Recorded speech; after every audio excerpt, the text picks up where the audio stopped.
Okay, we're on to part two of Remains by Simon Armitage, and we're going to look at the third, fourth, and fifth stanzas. Now, these stanzas are dominated by a juxtaposition between images of pain and life-ending agony and the casual colloquial tone of the soldier. I see every round as it rips through his life. I see broad daylight on the other side. So we've hit this looter a dozen times and he's there on the ground, sort of inside out. Pain itself, the image of agony. One of our mates goes by and tosses his guts back into his body. Then he's carted off in the back of a lorry. End of story. Except, not really. His blood shadow stays on the street, and out on patrol I walk right over it week after week. Then I'm home on leave. And we'll leave it there. We'll pause with the final image of that stanza for deliberate reasons in part three. But if we look at this, what really stands out are those violent images. It rips through his life. Look at that verb, rips. The idea of a bullet or a series of bullets slicing someone open is brutal, is an awful image for us to think about. And that choice of a violent verb is so deliberate, and it adds to that feeling of regret, the feeling of an unnecessary violent end to someone's life. And it rips through his life, not through his body. Not through his body. This isn't some physical being. We're acting on a more soulful level here. Rips through his life, ends a human being's existence, and that's crucial as well. That word choice of life, not body. I see broad daylight on the other side, and again we have these sort of photographic images of what the soldier sees, and on this case it's seeing that broad daylight on the other side of someone's body. Again, it's an horrific, gruesome image, and that's what's staying with him all the time. Later on we'll talk about how he can't get it out of his mind, but the brutality is really crucial. So we've hit this looter a dozen times. Now you've got constant juxtaposition between that brutality and the colloquial language. And that colloquial language, remember, is the sense that it's the way the soldiers speak. It captures their natural language, their own speech patterns, their idiolects, if you like. But also it captures the feeling that this soldier is reliving it all the time. This was every day for him. This was something that they had to do day in, day out, and it lives with him in his own story, in his own photographic memory of that particular incident. And he's there on the ground, sort of inside out, sort of. That's what we say when we're trying to search for the words that we're looking for, and he can't begin really to describe the horrific scene that he can see of this man's life, sort of inside out. We get the picture of what he means, and it's horrific to think about, but he's searching for those words to actually adequately describe the horror, to describe the brutality that has ended this man's life at his hands, and that's where the guilt comes in.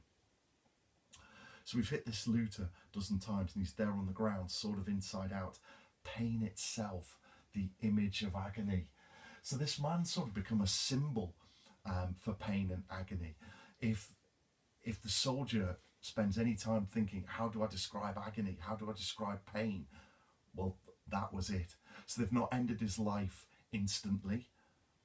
The idea that for a while he lay there, pain itself, the image of agony, that's hard for him to live with, and it's a hard image to read. It's meant to be brutal. This isn't a poem in sympathy of war. This is a poem which looks at the brutality of ending someone's life, and how that brutality, as I keep saying, is juxtaposed with what soldiers have to do every day. And for most soldiers, or for many soldiers, they can potentially accept that idea. For this particular soldier, in his words, he can't accept that. He finds that very, very difficult to live with himself, that he's ended someone else's life. One of my mates goes by and tosses his guts back into his body. Then he's carted off in the back of a lorry. It sounds so casual, doesn't it? One of my mates goes by. Well, what did one of our mates do? Well, one of my mates called on me. One of my mates rang me last night. One of my mates took me out to the pub. One of my mates, etc. It just sounds like routine, normality. And this is so far from what should be normal. One of my mates goes by and tosses his guts back into his body. Not picks them up carefully, not even throws them, just tosses them. It's casual. It's without thought. It's without care. And again, we've got to think that these are human beings doing these actions, and it's a tragedy to think that lives are ended this way and that bodies are treated in this way. But they have a job to do. They must carry on, and they've got to protect themselves as well. So everything has to be done quickly. So instead of pausing to carefully place the insides back in the body, they're tossed because they've got to protect themselves. Then he's carted off in the back of the lorry. More colloquial language, carted off, and not in some sort of ambulance. No, it's in the back of a lorry. There's no time to call medics or anything like that. It's the idea of the speed of war, the speed of action, having to react quickly and move on to protect yourselves and to protect other citizens as well. End of story. Except not really. End of story. Well, that's the end of the first part of the story. That is the end of him retelling us what actually happened out there in the conflict, in that particular incident where he's ended someone's life. But actually, it should have been end of story. It isn't for him. He relives it every single day, every single night. It keeps coming back to him. That's why I had the repetition before of probably armed, possibly not. He can't switch off.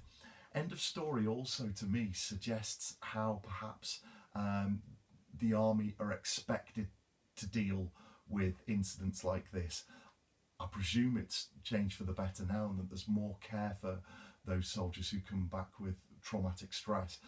But actually, it's the idea that he's supposed to switch off. He's a professional soldier. Yeah, you've killed someone, forget about it. He can't forget about it, and many, many soldiers can't forget about what happened to them overseas, what happened to them in times of conflict. His blood shadow stays on the street. That's an interesting image, isn't it? An interesting metaphor of the blood shadow.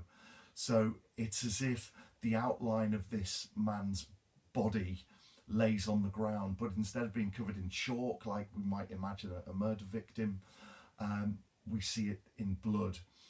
And this is something that constantly reminds the soldier as he walks past it day after day after day. That stain in that man's outline of his body shape remains with him and just anchors in his mind that image that he can't possibly forget, and it doesn't let him forget. The blood shadow stays on the street. If you look back to War Photographer, there's a very clear similarity with blood staining the foreign dust. And again, I keep saying that Remains and War Photographer go really well together, and they do. And there's another image that is so closely linked. And out on patrol, I walk right over it week after week. Then I'm home on leave. And we've got some full stops there. I walk right over it week after week, full stop. That's, again, the end of his time overseas. Then I'm home on leave, full stop. It should be a full stop. That full stop should reflect that he can move on, that he can stop thinking about the incident where he's killed this man. He can't. And actually, those full stops are a direct contrast to a lot of enjambment in the poem. Enjambment, for those who don't know, is a structural feature where there's no punctuation at the end of the line, so the line runs over into the next. We're supposed to carry on. You can only write about enjambment if you've got a particular point to say about the enjambment, if there's a particular reason that you can pick out why the poet uses enjambment. In this case, we absolutely can. We're stopping between incidences, aren't we? We've got the incident that happened overseas, and we've got the soldier home on leave, and the full stops reflect that division between war and home. However, the enjambment reflects that actually his feelings, his thoughts are blurred together. He can't pause and stop. If you look at a couple of examples, one of my mates goes by and tosses his guts back into his body. That sense of speed, of not being able to stop, that I described before, of having to move on quickly, that's reflected in the enjambment. But if we look right at the end of the stanzas we're looking at in this part, but I blink and he bursts again through the doors of the bank. He can't stop thinking about it. This is an image, this is a story, this is a memory that invades every moment of his life. He can't just switch off. So the enjambment reflects that constant stream of thought, that constant recollection of his trauma and his stress.